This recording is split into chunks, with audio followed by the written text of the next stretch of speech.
Sa ngayon po patuloy pa rin ang mga pag-ulan sa ilang bahagi po ng Luzon dahil pa rin sa dalawang weather systems. Una na po dyan ay ang pag-ihip pa rin ng malamig na amihan or northeast monsoon, nagdadala ng generally malamig na panahon at mahinang pag-ulan dito po sa bahagi ng Cagayan Valley as well as Cordillera Administrative Region. Minsan nagkakaroon ng mga moderate rains lalo na sa mga kabundukan. Samantala yung shear line naman po o yung linya na kitang-kita sa ating latest satellite animation kung saan nagko-converge or nagsasalubong ang malamig na amihan at mainit na easterlies, nagdadala ng mga kaulapan na makakapal at mga pag-uulan dito po sa mga probinsya ng Cagayan, Isabela, Quirino at Aurora sa mga susunod na araw o sa mga susunod na oras at bukas ng madaling araw magdadala na rin ito ng pag-ulan dito sa may Quezon Province, Camarines Norte, Camarines Sur at Catanduanes. So kung lalabas po ng bahay, magbaon po ng payong kung lalabas po kayong ngayong gabi at posible rin ang tsansa po ng mga pagbaha at pagguho ng lupa.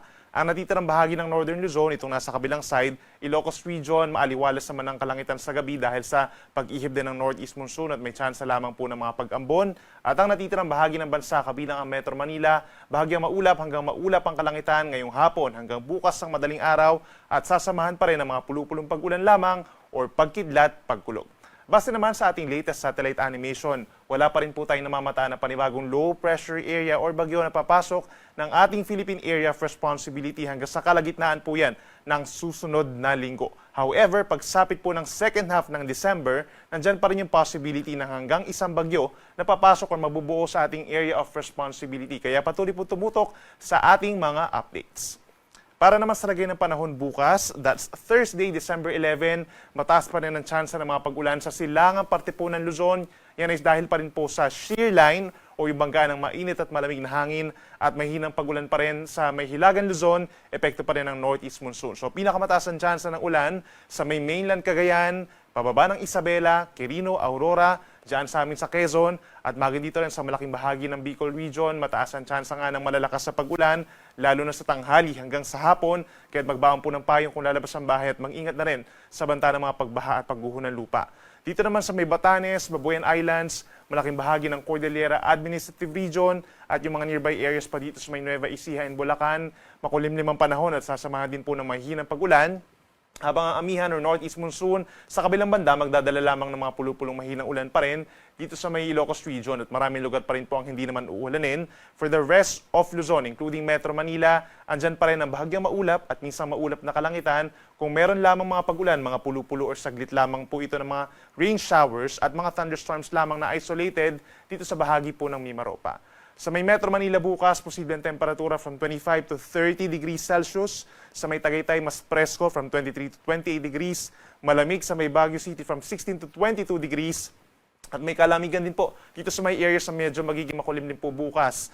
Sa may parting eastern side ng Luzon po, kagaya ng Tuguegarao, 23 to 27 degrees. At sa Legazpi, hindi rin higit sa 30 degrees ang temperatura. Sa ating mga kababayan po sa Palawan at sa malaking bahagi ng Visayas, asahan pa rin ng generally fair weather conditions or bahagyang maulap at madalas maaliwalas na umaga. Pero pagsapit ng tanghali hanggang sa hapon, mas madalas na ang mga kaulapan. Lalo na po dito sa may probinsya ng Northern Samar and Eastern Samar, epekto po yan ng shear line o yung banggaan ng mainit at malamig na hangin.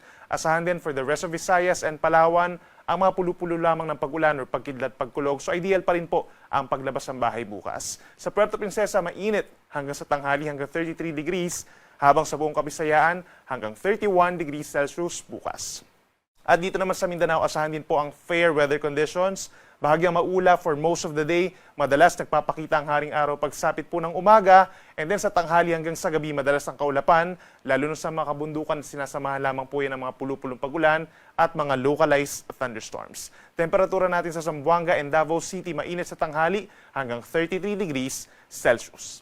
Para naman sa naglalayag nating mga kababayan, wala po tayong gale warning sa susunod na 2 araw, pero aasahan pa rin po ang maalon na karagatan dahil sa pag-ihip ng northeast monsoon. Lalo na dito sa may Northern Luzon, posible pa rin umabot sa higit 3 metro ang taas ng mga pag-alon, malayo sa Pangpang. Sa may eastern side ng Luzon at dito rin sa may West Philippine Sea, asahan nyo between 2 to 3 meters sa taas ng mga pag-alon, paminsan-minsan, habang dito naman sa may Visayas and Mindanao, generally banayad ang katamtaman ng taas mga pag-alon, posible yung hanggang 2 metro kapag meron tayong mga thunderstorms. Posible rin magbalik ang gale warning pagsapit po ng umaga ng linggo.